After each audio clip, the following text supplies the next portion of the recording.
So welcome once again to the second edition of Oman Climate Dialogue Series. My name is Kindi, and I'm the Community Engagement Manager at the Environment Society of Oman. It is my pleasure to be your MC this evening. We launched the first edition of Oman Climate Dialogues right here with the aim of spreading awareness on the climate crisis and Oman's journey towards net zero.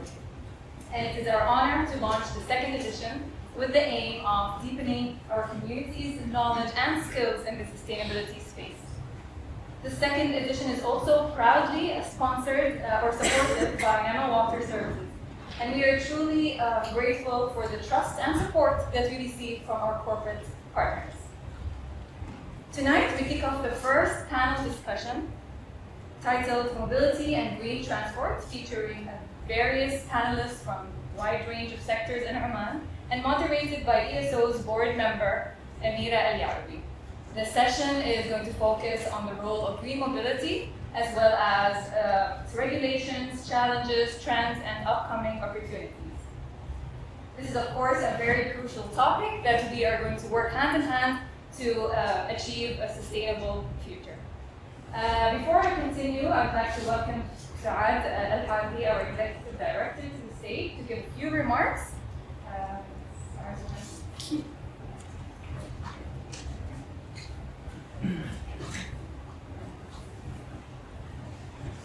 Assalamu alaikum. Good evening, everyone. Thank you all for being here today. It's really appreciated to see such a good attendance. As Tia mentioned, the Oman Climate Dialogues was launched in 2023, primarily for raising awareness on climate change, bringing this topic to the public so that as a collective community, we can understand a little bit more the government's ambitions towards net zero, how we can get involved and engaged, and how everyone has a part to play in this critical move towards climate resilience. As many of you are aware, the Environment Society of Oman is Oman's only charitable environmental NGO that works towards the conservation of threatened and endangered species. We work towards environmental education and community awareness.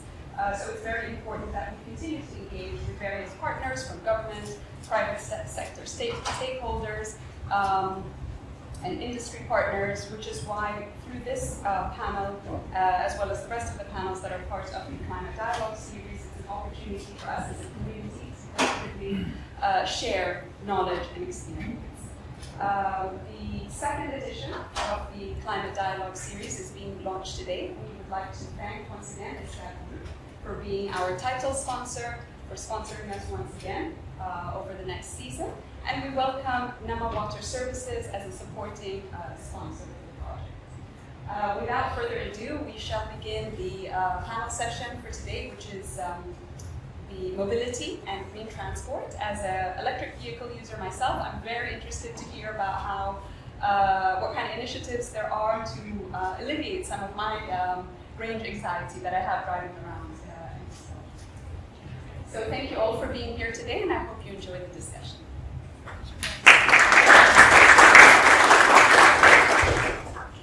Okay, before we begin, I'd just like to share to welcome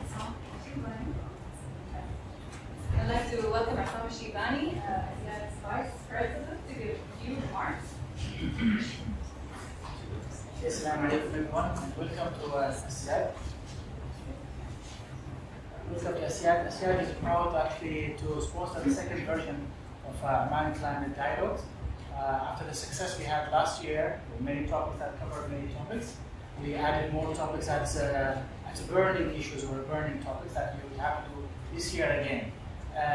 We thank you for contribution and participating on such events. We also encourage you to follow up all the events which is coming here, because these are handpicked by ISO and ourselves on the matter, the challenging matter that Oman faces and the world as well faces it. We are proud we have selected good speakers or big people happening talking about these topics in Oman. This is not really about Ziad again. This is more a small contribution from Ziad to environmental, climate change, and many topics. And we welcome any one of you who have a topic that you can contribute, or even a story that you can tell, that working on all the topics that we have share with. We are happy to do this. Ziad is your company and it's belong to your company. We're happy to support ESO and many of you that we do. Just one more note today that we don't want to say always surprise from Mwasalat, but again, we also give you a live demonstration. We have the hydrogen vehicle to be outside, so when you walk out, you might try, want to sit on it, I want to take a picture on it, because this is where I said these people are not only bluffing, but actually they are actually doing things. And this is available in reality where you see it. Inshallah. So we will encourage you after that to take a picture of the hydrogen vehicle. Inshallah. Thank you very much. We have race cars here, so.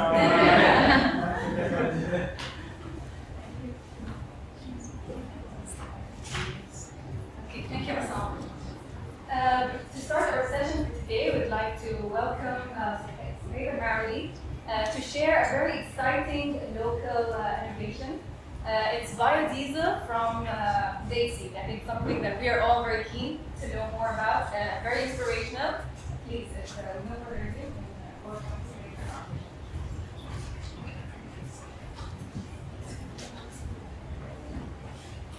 Haider. I'll just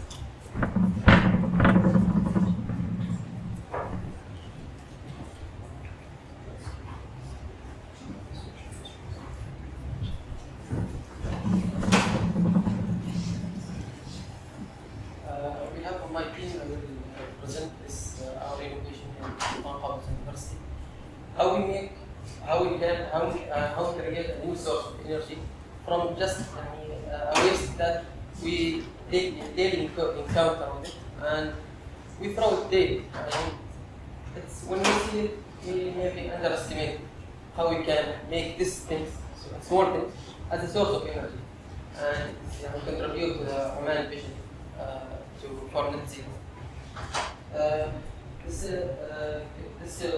project was a collaboration between the Department of Petroleum and Chemical Engineering at Oman University, as well as Department of Biology from College of Science.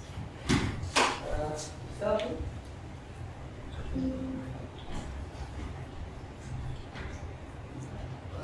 This is the agenda for this presentation. I'm going to give a brief introduction about the project and project timeline, as well as the feasibility study of this project. What's the economic value for this project, or for the product which we come, and some conversion analysis and achievement of our team. To start with our presentation, I will start with a simple story about a motivated lady which just finished her PhD from UCL in the University College of London and came back to Oman to work in Sultan Qaboos University. While she was sitting at home and thinking about some new things that can add value to Oman in terms of energy. She was eating some dates and then realized, can we make the dates run a bus? Can you imagine? A very simple things which can be considered as a waste in everyone's home. Can we make it as a source of energy? Let's discover. And she made a proposal for this project. She submitted to the research center in Sultan University, and she got the fund to work on this project. When they start working, they face many challenges. They start the project from 2016 until they reach to produce 100 ml of biodiesel. It was a very long period to just produce, say, 100 ml of biodiesel. It was from 2016, then they produced at 2019. They produced the first 100 ml of biodiesel from dates. Then they dig more to find out how we can scale it up to produce more biodiesel from dates. Until they reached to run the first bus with biodiesel with P20 along with collaboration with Mwasalat. It was derived from Sultan Qaboos University to حسب علم and come back. So here's the bus. It was run on 2022.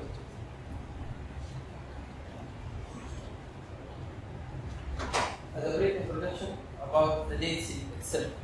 Dead Sea it has some oil inside. It's considered as 15% of its weight is considered as oil. Can we extract this 15% from this oil from this Dead Sea? No, we cannot. We reach up to around 10 weight% of its the oil can be extracted through chemical extraction. In this project, Oman is the seventh producer in the world for the seeds. Seeds considered as a waste here in Oman. It's not valuable. There was no research to extract the oil from the Dead Sea and convert it into biodiesel in the world. As I mentioned, seeds contain only from 5 to 16% of its weight as oil, and you cannot extract the whole oil from it. You can extract only the single. There is a timeline for our project. It started in 2016 with an idea, and it's become a reality in 2022. And we run the bus with the B20 biodiesel. Here's the story from Dead Sea, from these dates, we see crush it and then we make biodiesel. Here's our lab, what we did from this is around 9 years now, and tomorrow will be our 10th anniversary of this project. There's for 2019, we produced 100 liters of biodiesel. For a lab scale, 100 liter or 11 liters is considered too much for a lab scale. We consider that the weight, the Dead Sea contain only from 5 to 16% oil. Imagine how much we need oil to convert into biodiesel. To take you second consideration, we need to take into consideration that not all the oil will be converted into biodiesel. Only 90% of the oil will be converted to biodiesel, the rest will be another byproduct, which is glycerol, which is used in another manufacture. And our achievement, we produced at the end of the project 108 liters in 2022 before running the bus, and then we aligned with Mwasalat to run the bus for from تنقشه aligned to Oman. Also, we produce high value product, which is sulfitat. Sulfitat is considered as octane number enhancer. When we go to refuel our car, there is a different option, 91, 95, and VMAX or V-Power. What's different between them is the octane number. So we can enhance the octane number from different products, and sulfitat is one of the products. You can enhance octane number or cetane number as well. Cetane number in the diesel and octane number in the gasoline. Also, we produce 130 liters of jet fuel for airplane. We synthesize new silica-based catalyst, which we used for the chemical reaction to speed up the reaction and reduce the time needed for the conversion of oil to biodiesel. We conducted feasibility assessment for the biodiesel produced in تنقشه University. There is 108 liters of biodiesel which is produced. This is the team. Our leader, the young lady, she was Dorani Al-Haq, I think. She is our leader, Professor Ala, from College of Science, and Dr. Pao from Pakistan. So we are 5, and there was some contribution from students as well, final year students to work in this project. And there is many, we motivate around 15 students to work in the same project. and add some extra change in this, because there is many things to be studied in this project, and we use the student or involve the student to work in this project as well, to add a value to this project.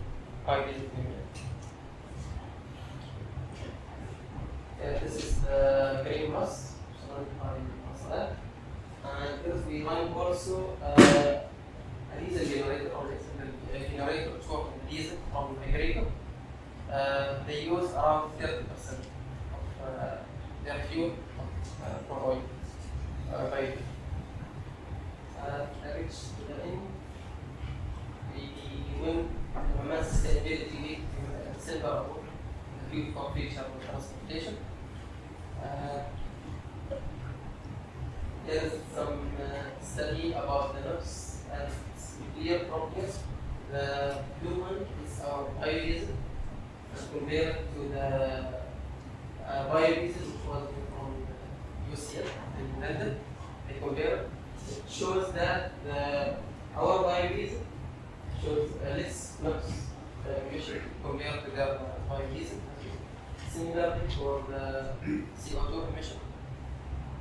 The blue one is our biodiesel. There was a reduction in CO2 as you increase the blending of biodiesel. There is some comparison between the E0, which is purely conventional diesel, and P100, which is purely biodiesel. As it showed from the table, there was a reduction from the NOx and the CO2 in terms of volume. That is our economic feasibility study. It shows that the estimated cost for producing 1 liter of biodiesel is 0.44 basin per liter. But if you blend it, as for example at 20%, it will be equivalent up to 200 basin. Taking into consideration there is no support from the government for this biodiesel. There is support from the government, will be much less. Here is some question which maybe come in your mind. How much kg I need from the date seed to produce 100 liter or to produce 1 liter of biodiesel? We come up with if you need to produce 1 liter of biodiesel, you need at least 10 kg of date seed, and you can scale.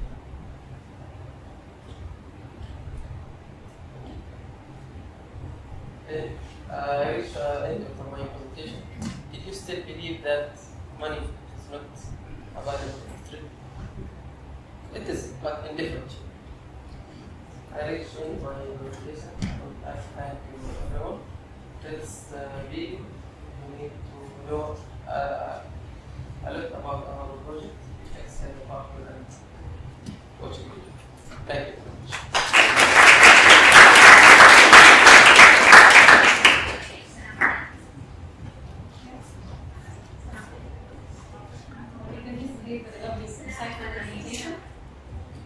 And now to officially start our panel discussion, I'd like to welcome Amira and Yarubi to lead the discussion along with the panel discussions. Please, if you don't mind. Assalamu alaikum wa rahmatullahi wa barakatuh. Welcome everyone to this very important panel discussion on green mobility and green transport here in Oman. The shift to sustainable and low carbon transport solution is not just a global trend. It's an urgent necessity and a core pillar of Oman Vision 2040. Whether it's through EVs or smarter public transport or even low emission logistics, Oman is taking bold steps toward a greener future. Today, we are joined by leaders and innovators from both sectors, public and private, who are playing key roles in shaping this transformation. Before we go ahead and know in details each one of them, we have a small questions, full of questions for the audience. If you can please scan the QR code just to set the tone and introduce the topic, inshallah. So first question, have you ever used or driven any electrical vehicles in Oman or abroad?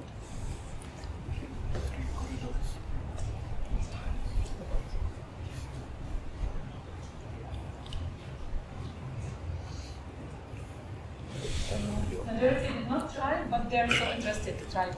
Hopefully, after this panel discussion, you'll be convinced and you'll go and change to EV. Second question, what is your biggest concern about switching to an EV?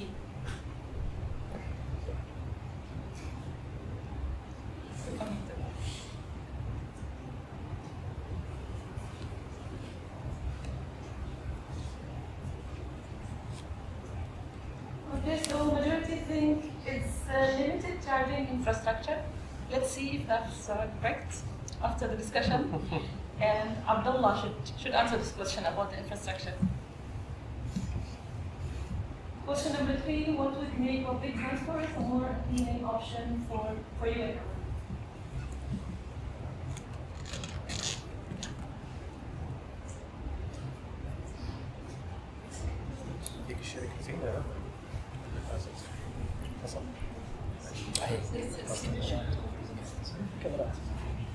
هذه من القصص اللي تاخذها المحطة البيوت.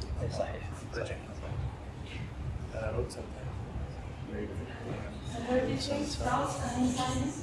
My lifestyle.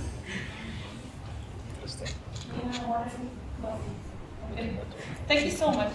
Most of these questions, actually all of them will be highlighted inshallah in the panel discussion.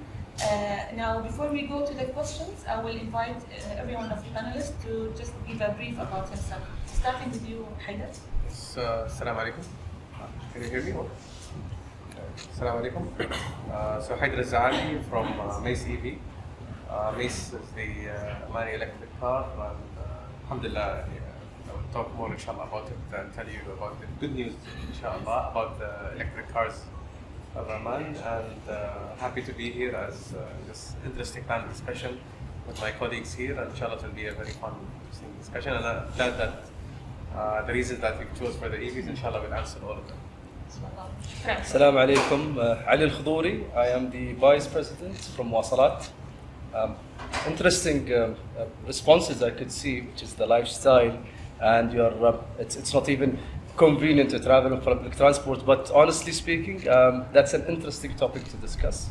It's a great honor that I am here part of this panel and in front of you discussing this topic, and we'll be delighted for the questions as well. Thank you. Thank you. Assalamu alaikum. My name is Ziad Helou. I'm the CEO of EVO.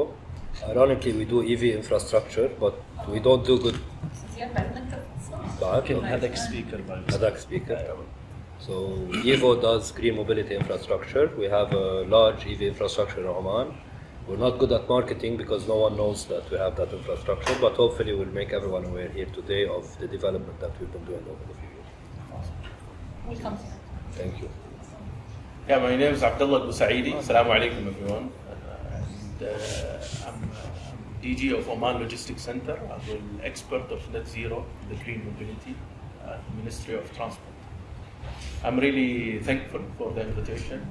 Delighted to be here with my colleagues, and hopefully we can together collectively change at least 50% of your thoughts and take you through the journey of net zero, inshallah. Thank you, everyone, and once again, welcome to this panel discussion. Now to the question, we will start with you, Haider. As a co-founder of Mace EV, you have been deeply involved in driving Oman's shift toward electronic mobility. From your perspective, what are the main challenges and opportunities you see for accelerating EV adoption in Oman, and how is Mace EV addressing them? Yes. So,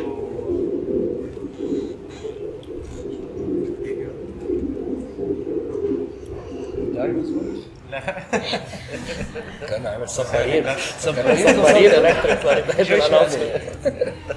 think that shows nature, but I mean, I think you all know about electric cars in general and EVs, and I think I would just also like to say, in terms of, there is a lot of debate, is EVs good for the environment and so on and that, but the answer is yes, it is. And equality تقريبا with EV, if you compare just emissions between EVs and normal cars, you're talking about 90% better for the environment. And even if you consider the production of EVs, the lithium ion, all that debate around that is harming the environment, you're still talking about 60% better than compared to fuel cars. So just wanted to relate that. طبعا first of all, I think just a quick intro about MACE. Alhamdulillah, so far we've reached a great milestone. Inshallah, by this week we'll actually be opening the showroom, and really happy to reach this moment. And so far we have delivered 2 batches of the MACE cars to the customers. And in terms of the cars itself,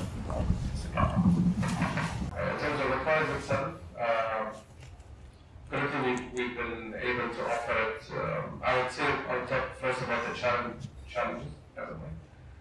about the challenges and how we're addressing them as MACE.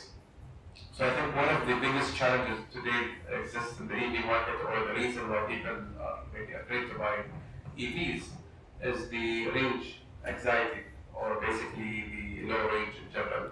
I think typically in the last years we've seen most of the EVs in the range will go around 300 to 400 kilometer range. And I think in general that can be, I would say, one factor that people consider. And at the same time, the infrastructure that in the past as well, it wasn't as available. Of course, I will talk about what's happening today and what's the difference in that. One of the second challenges is the fact that, can you hear me clearly? Is that basically the costs of EV. So EVs used to be quite expensive to actually attain, and it wasn't very accessible, it wasn't affordable, and that was one of the hinders about EVs. Third as well, of course, I mean, the awareness in terms of EVs. I mean, it's still a new product and people weren't aware, and of course, a lot of that shift happened already at a global scale, and locally here there was a lot of initiatives on doing that. So when we talk about today, and with MACE, how we're actually capturing that or utilizing these, I would say, challenges and creating the opportunity or providing the solutions to it. First, when it comes to the range, that was one of the things that we tried to focus on. It was because, you know, when you're talking about increasing the range, you're talking about you have to add a bigger battery. And with bigger batteries, it means you're increasing the cost. So how do you balance between, as I said, not having an expensive EV, but at the same time, for being accessible and also long range. So that was a difficult thing, but luckily, good things with the developments of the EV and the battery technologies in general. The battery technology have significantly increased in terms of range and decreased in terms of cost. So I think what happened with the solar industry and the others. So with MACE, we were able to provide the car at 600 kilometer range prior to the, I would say, reduced range in the past. Second, in terms of accessibility aspect, so when we looked at the prices and we looked at the different competitors, it was, evident that, if you're selling at an expensive price or if you're trying to compete, it's almost very difficult, especially now with the rise of different EVs in the market. But again, due to our investor as well from Shanghai and being able to transfer that technology and having a strong backing, enabled us to also be able to lower the price. And today we're offering race at 12,000 only, which is one of the most competitive in the market compared to all the other EV brands. And with even some of our customers, we won't even a bit lower than that. But in general, that was a very crucial, I would say, difference that for people, when you say a cost of 12,000 and it's less than the competitor than the others, but you're also not calculating the saving that you do. Today, when you compare EVs and petrol, with EVs, automatically you're saving every month around 100 riyals of just the fuel cost and consumption, and not even considering the service requirements and all of that. So with that price you're talking about, it's like the car is going to be free almost after less than 10 years, 7 years or 6 years, you can almost get away with it for free. And some people, like if you're spending 200 or 100 riyals in petrol, an EV will only cost you 10 riyals a month. So that is one big advantage. And third, of course, the awareness. I think there was a lot of initiatives done, and also by the industry, there was a lot of movement and initiatives done that really helped to kind of pave the way and show what EV is, and let people try it, and let people actually see that whole idea of it, and especially in terms of infrastructure. So today we look at Oman. I think, inshallah, Abdullah will talk more about how many even EV chargers we have today, but you're talking about from the north to the south, all the supplement is covered. If you want to go to any distance, I think there was a lot of tours done of cars driving all around, and the charging infrastructure is available. And we're talking about not just the normal charge, but even the fast charging. So with EVs, you have both. You have the fast charge element where you can charge your car. I would say 10 to 20 minutes, you can get your car all the way to the full, because you never really take it all the way down. And at the same time, in the region, in the GCC in general, one of the main advantages, I would say, or the difference between us and other European countries and I would say Asian markets, is that most of us live in homes or houses. And with that, actually, it opens up another opportunity because, of course, everyone has his own chargers with them at the home. So every day you actually wake up with that 500 or 600 or 700 kilometer range. And I think that's one of the biggest benefits that today EV drivers have in Oman or in the GCC. Even if you ask most of the people who drive EVs, they'll tell you like, mostly I rely on the home charger. I really only if I'm going to long distance I rely on the infrastructure as much. So I mean that's, I would say, one of the biggest benefits that we have here, and I think once you try the EV, once you get used to it, it will be very difficult to actually go to the petrol cars and that. Thank you, Haider, for highlighting the opportunities and challenges. Staying with you and building on what you have said, what's the role of local investors in supporting green startups from your perspective?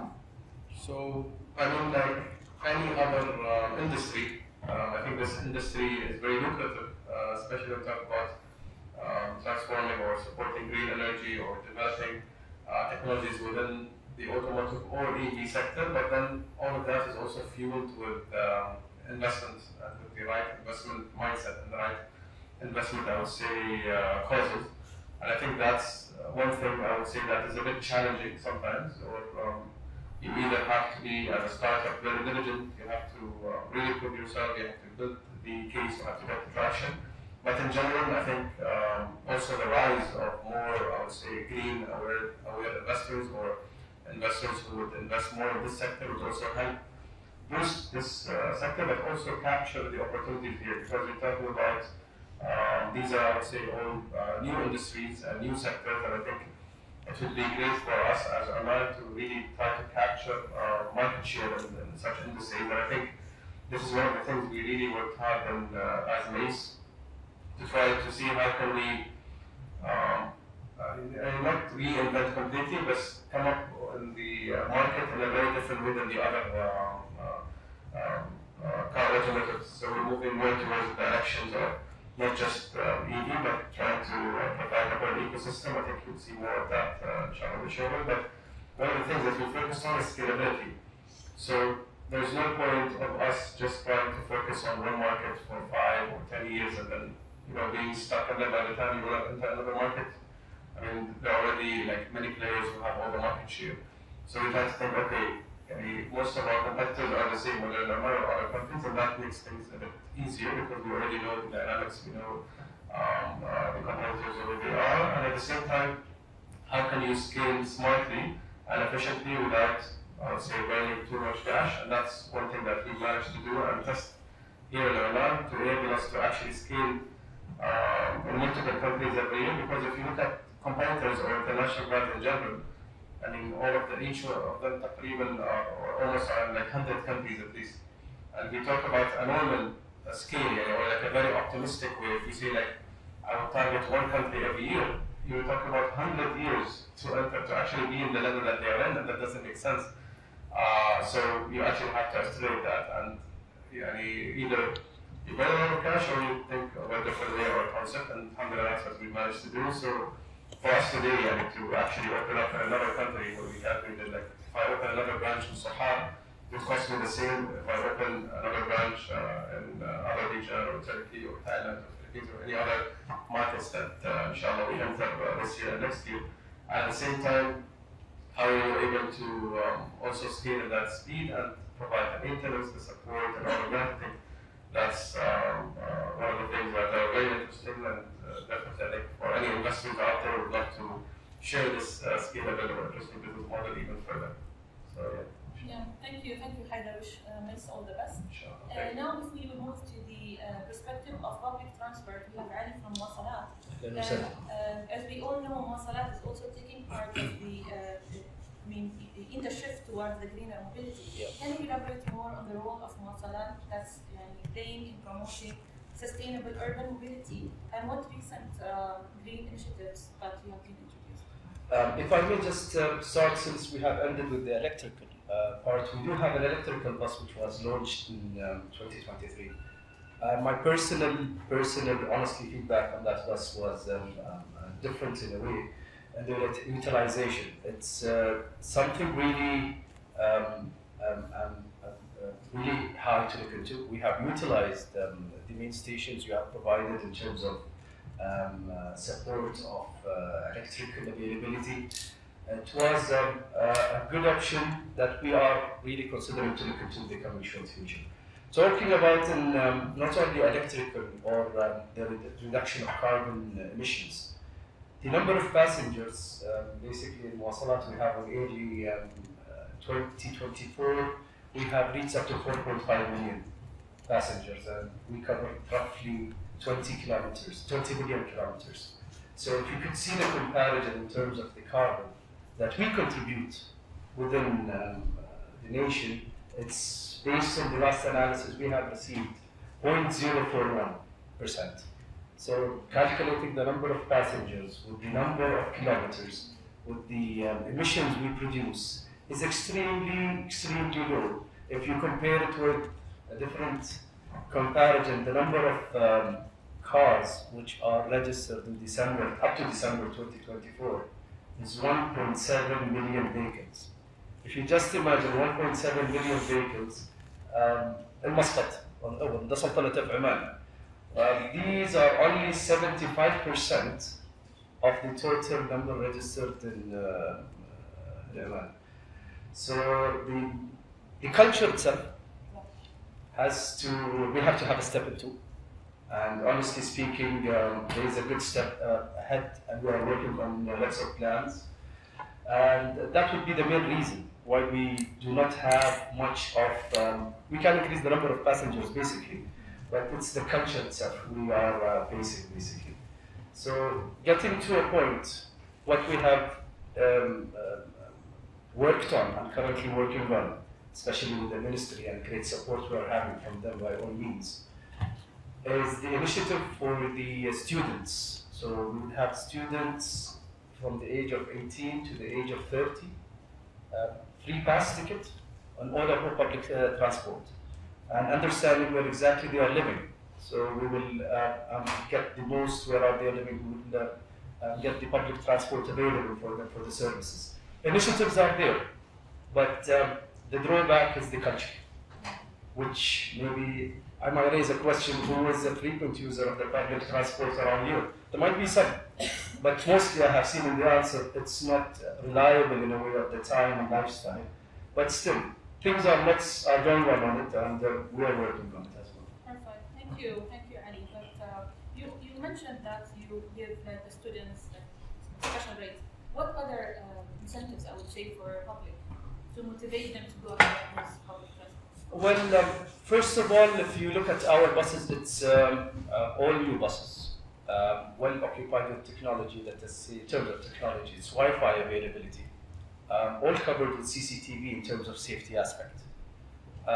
We do support special needs, so any special need person could access our buses. Some places we do need to support. We need the support for the infrastructure, but still we can accommodate all the services we provide in Muscat and Salah for the city services. We do have designated areas for the families in our city buses in Muscat. So we had this some requests recently that why don't we have the designated areas for the families, and we did accommodate a place for the families as well available.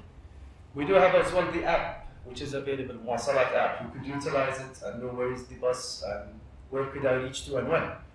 And it's an active app available currently. We cover most of the point of interest areas in Oman. You could say the malls,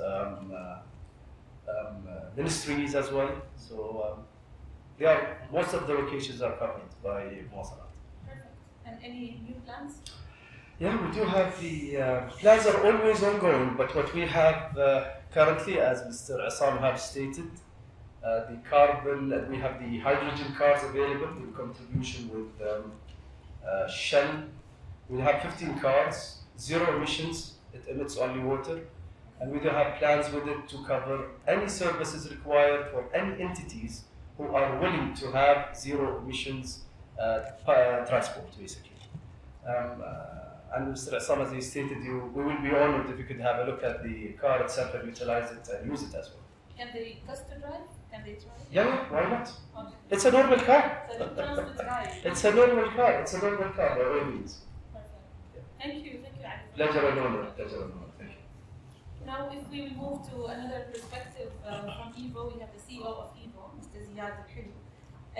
What mobility solutions is EVO currently developing to support net zero efforts, and how these solutions progressing across different industries? Okay, so when we first started with EVO, the initial plan was to build an infrastructure for the EV network in Oman, basically. We soon found out that EVs alone cannot really reach net zero for the full requirement of mobility. So we started working with the government, with different parties on new solutions. One of these solutions, we were talking about battery swapping station for buses, for trucks. The second solution we're working on today is something we're doing with Talabat, which is mainly e-bikes with battery swappable stations as well. So that's something that could also help in assisting this. The end solution that we're working on also for trucks and for commercial use is mainly hydrogen trucks and hydrogen refueling stations. So in order to really achieve net zero, we need to have multiple pillars that are all working in conjunction to reach to that point. I would like to highlight a point that my colleague had mentioned. Public transport is a major pillar as well. So one thing you can tell if you're going in a train or in a bus, you're basically removing 600 cars from the road and their CO2 emissions as well. So no matter what effort we do as private sector, public sector, also raising awareness, making public transport a more streamlined thing, that's something that would really help as well. Sure. As adoption grows, Mr. Ziad, what kind of partnership or policies would further accelerate the electrification of the fleet in Oman? Okay, so in Oman, I think already there is a few policies that have been launched, specifically by PSR and some policies by the Ministry of Transport and the Chamber of Commerce. Now, these are still quite early on policies that were announced very early on in the adoption of EVs. I think definitely with time there should be CPO licenses, there should be a more controlled environment in terms of what chargers people can install, what vehicles can be approved, what definitely you should also control the data that is provided from these vehicles to the cloud, where this data is going, because there's a lot of cameras in the cars. So there are lots of things that we're learning day by day. We've remained as EVO, and I think EV community in Oman as a whole, they've been quite open about all the issues they're facing, how we can improve, and the government has shown great support as well through different entities. Perfect. Thank you. Now to our last panelist, Abdullah Busaidi, as a General Director of Oman Logistics Center, and also a net zero expert. Abdullah, what are the key pillars of Oman zero carbon strategy in transport, and specifically from a logistic and infrastructure standpoint? Thank you, Amira. So basically, the journey of net zero has started in 2022 when they have established the carbon map. It was by my bad luck that I wasn't yet part of it, but definitely they have built the future of Oman in terms of net zero, and it really made the right basis of it. And the mobility sector and logistics, multiple pillars has been a focus area. Definitely the green, the light vehicles, which have been heavily talked about my colleagues and as well through the society, which is a direct impact to the people. We have as well the heavy mobility, or the trucks, maritime. We have aerospace and as well the port operation. So those are the main pillars. Each one of them has been collectively built a program, initiatives, projects to reduce the emissions, and some of them actually enable initiative to either in the policy, regulation, or as well incentives. Great. So as you saw from the question, the audience or majority of the audience are a bit hesitant when it comes to EVs because there's no enough charging points. Any comments on that? If you can share statistics on the charging points. So this compare between today and let's say 1 year ago.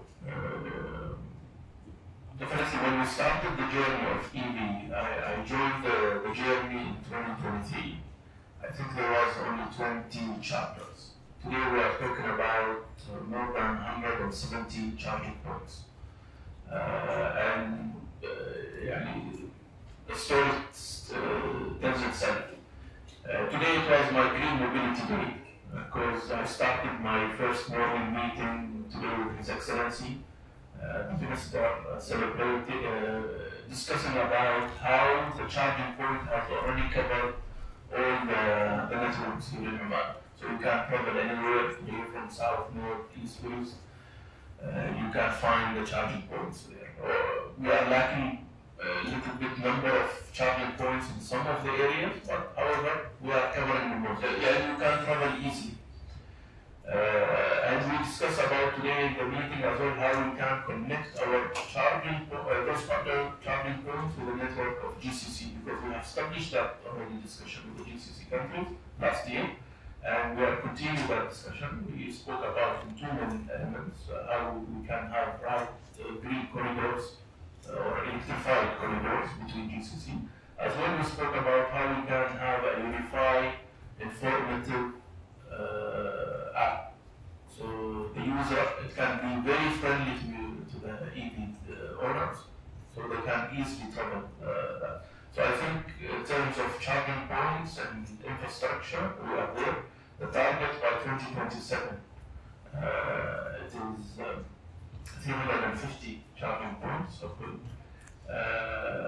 but still the operators of those chargers are not being incentivized correctly. And if you excuse me, Ziad, we had this discussion a couple of times with Ziad, with Shell. They are the most two providers for charging points.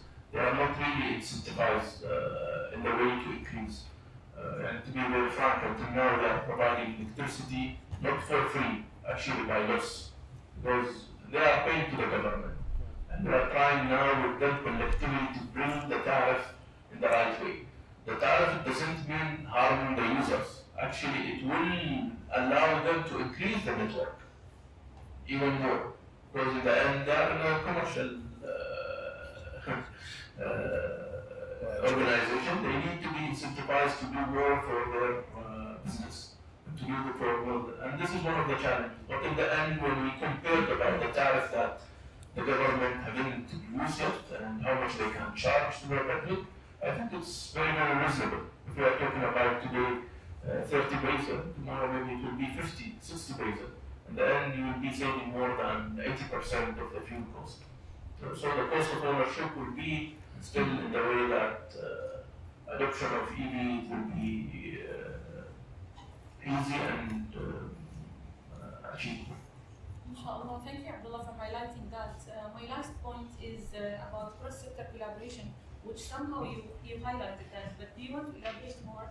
How are you encouraging cross-sector collaboration to drive large-scale change in mobility and green transport plans? Any use those new plans to do this collaboration? So as I mentioned earlier, that the foundation has been built quite well by different organizations. However, we keep continuing the same way, either with the private sector or either with the public sector as well. So we have formed an official team that looked to the different incentives in the green mobility. Where we talk on a regular basis, and hopefully we can bring something to the cabinet soon to make sure that we have extra incentives for for adopting EVs. This is across the Republic, but in the private sector, we are in a continuous dialogue with them. What can we support as a government to make the drive to green mobility achievable, commercially visible for them, as well in the end we want to achieve the net zero by 2050. If we take an example of the port, Ziad have done tremendous work on building a very good roadmap to achieve the net zero. And that was a very good helpful for the government to make sure that we are aligned with them to achieve the net zero. However, we need to build more of incentives in driving that roadmap and to achieve the net zero in our ports operation. We are mandated by IMO, which is International Maritime Organization. They have already put in policies that we need to reduce the emission from the vessels, and there was a good steps by Ziad and their consortium to start the first green bunkering area in Oman, which will be attracting more businesses. So it's not only emission saving or reduction, it's actually attracting more vessels to Oman as a green corridor connecting different international ports to Oman. Great, thank you so much. And interesting, you mentioned the maritime and port. So I think we will be having a dedicated session for the port emission reduction. I think maritime transport. Maritime transport. So I think we will definitely need someone from maybe Abdullah to highlight on that. With this, we have reached to the end of the questions from my side. Now I will open the floor for the audience. If you have any questions, please.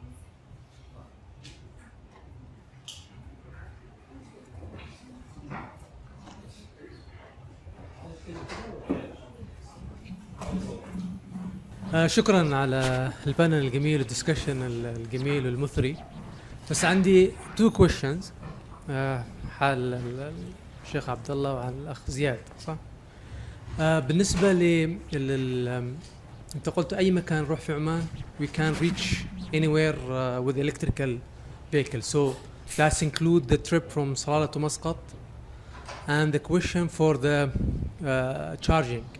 Now, you know, the family here in Oman is a big family, so there is houses with 6 vehicles. So is it challenging for this kind of setup, and how the cost will look like if we put points for like 8 cars or 6 cars in a one house?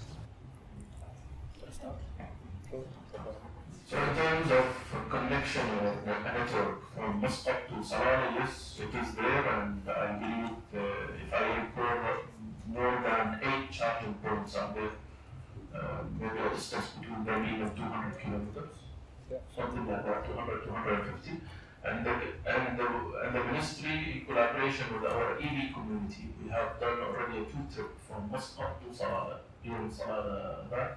And there is another trip which has been done from actually borders, not only from Muscat, from the borders to Salalah. And it was quite successful. A few challenges are there, we have to keep testing, but we have managed to do that. Even the second trip, if I recall, last year, the convoy was more than 15 EVs together. So to add to that, actually it was the first corridor that we electrified. It was a special request. There was a trip that had to be made from the UAE border all the way to Salalah. So we had to electrify that route in 6 weeks. We had chargers placed in locations that really should not have chargers placed in them, but that's only to electrify the road there. Other than that, now recently we're going to have an Abre and Ibra and Snau and Hood and Tukum. So we're going to electrify all the corridors in Oman. That's going to be done by May of this year, so next month we will have, thankfully, inshallah, succeeded in that. Now, regarding the 8 chargers at the same house, there are technologies, namely it's distribution chargers. So we will have, instead of the charger that you see with the transformer inside it, or the charger that has one nozzle, basically what we call. You'll have one transformer station that is on the side, and then you can connect up to 11 points to that main transformer station, and the load will be balanced based on the use that is being used there. There are many technologies to serve such requirements, especially since now in Europe and different locations there is a huge influx of EV chargers, and the infrastructure has to keep up with that influx. Is it available yet? Yes, we have the solution. We've never installed it anywhere because we didn't have such a huge requirement, but it is available part of our offerings of charging. How would the cost look like if we installed this kind of So, solution? high level, let's say instead of 8 AC chargers, you will pay the price of 5 to have this system installed with a distribution panel. So that's roughly the code. And Ziad, maybe we should mention the application for the charging points Yes. so that people to know. So in addition, if anyone would like to see where the chargers are, what's the status of each charger, there's an application called Evo Oman. You can download this from App Store or the Play Store, and it has all the information required about all the charging network. Just adding to the application, actually, the government will have announced beginning of the year that we are working to have one national app. So it will be much easier for the users to that. And we are in discussion with our partners, Evo, Shell, and Mahan. Until now, those are the potential to align the first between them. They are competitors, unfortunately, in the deforestation, but we are trying to align in terms of the charging points. The same boat. Any other questions? A couple of questions.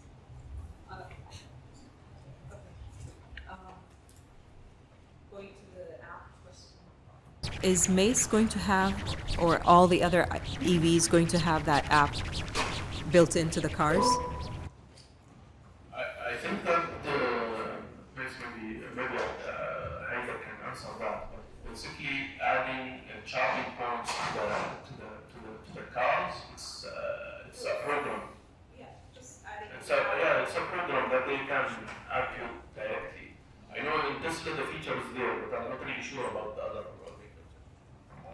So technically it's feasible to you, but it helps also if there are many apps in the country, so any car that's coming in can say, okay, I will upload this. Yes, definitely. I mean, it's just, and the easier, I mean, we can get the integration as well from the partners. It would be just a plugin that we can add.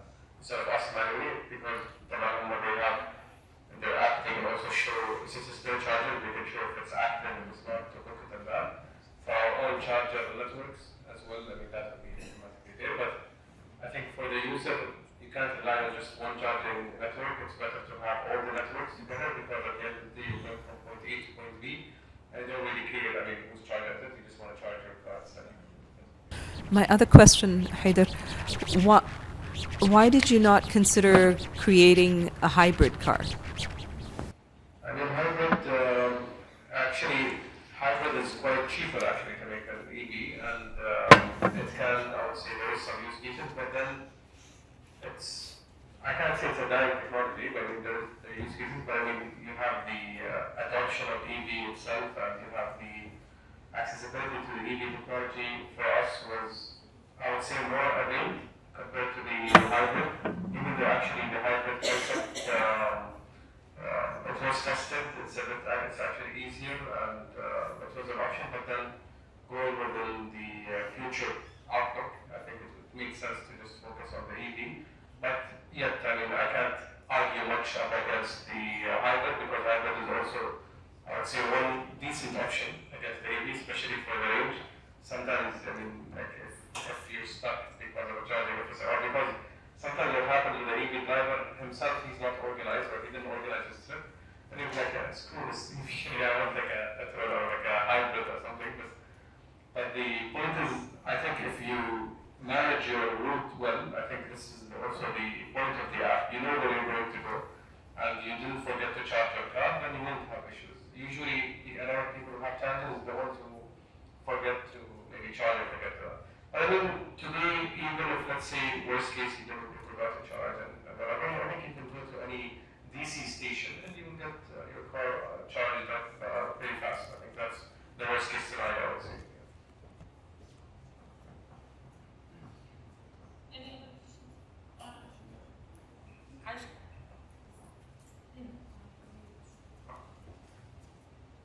Thank you.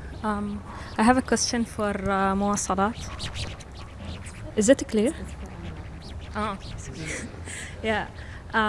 So I see the culture, maybe it's not a barrier because I connect with the community a lot.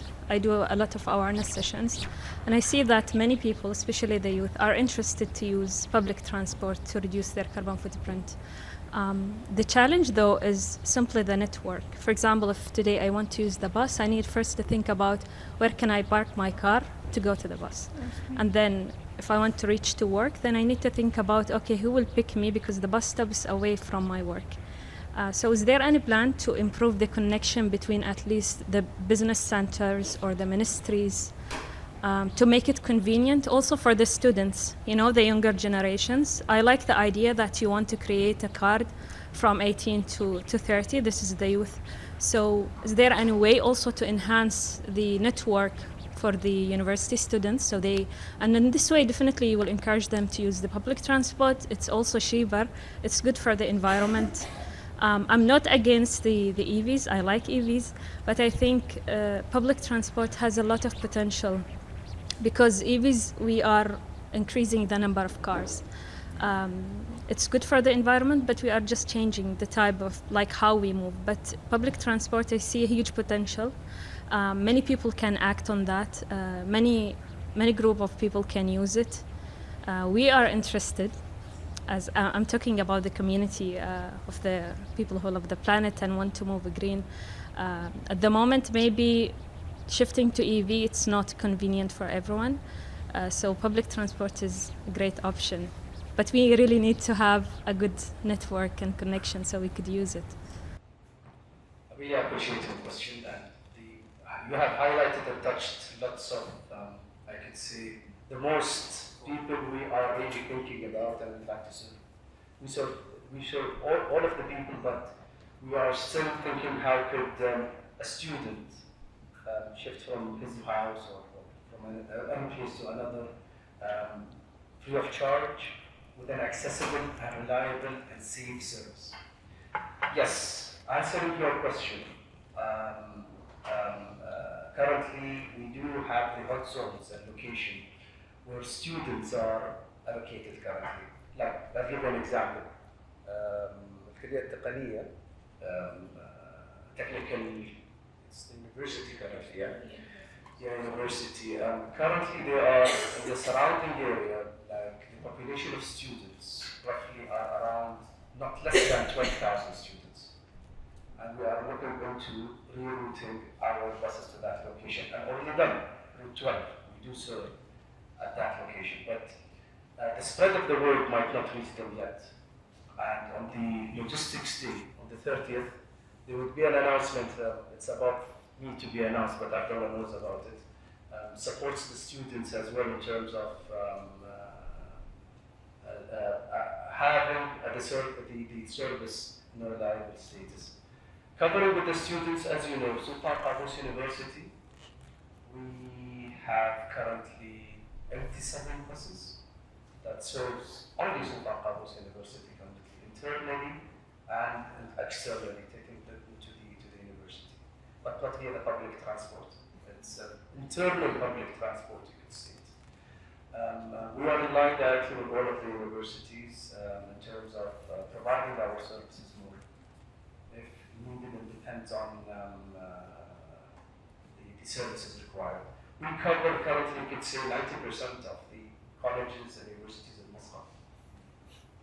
Working on Halban and the area of Halban, but it's a different route currently.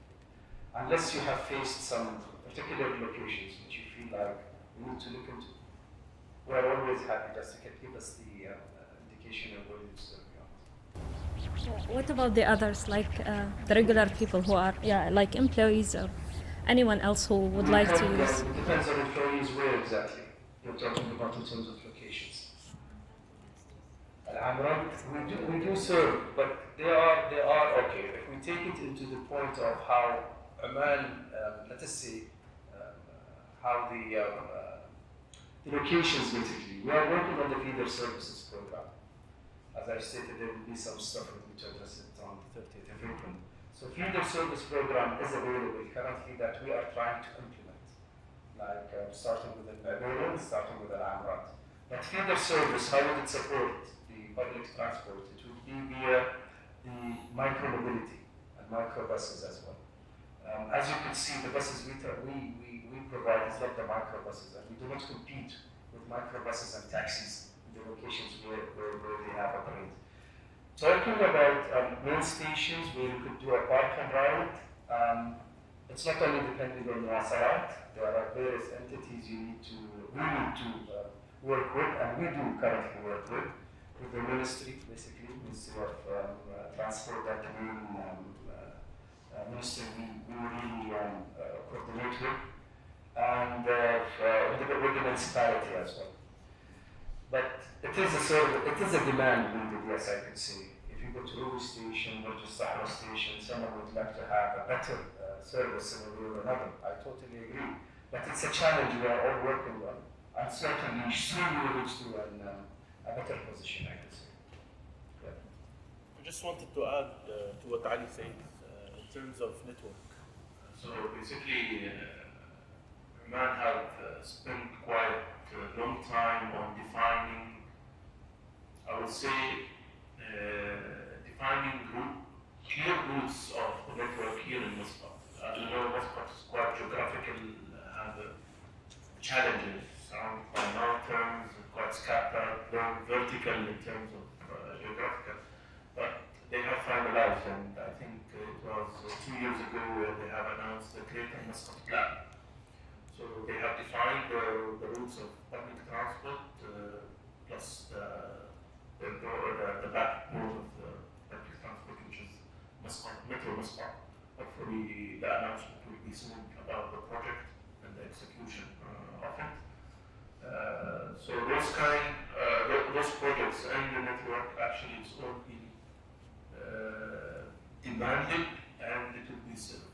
However, we need to understand at the same time the challenges on executing and getting those network in operation and line with the public transport. Any other questions?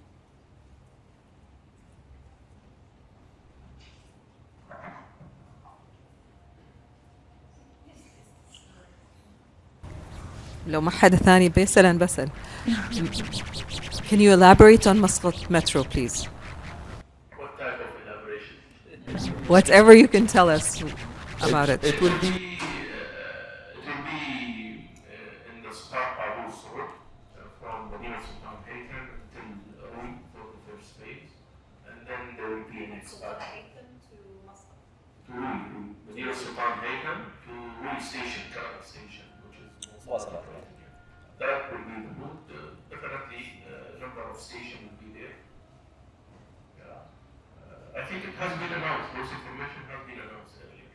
So I'm not getting you any new information yet. And what's the estimated, like when can we expect it?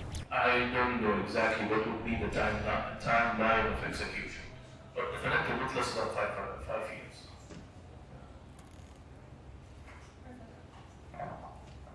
Thank you. With this, we have reached to the end of the discussion. Today's discussion highlighted the progress taking shape across Oman's mobility sector, from public transport to EVs and logistics.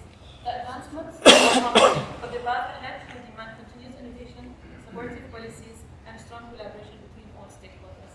Thank you so much once again to our speakers and panelists for taking the time to be with us today and for the valuable insights and opportunities that we have shared. Thank you for the audience for the questions and interview.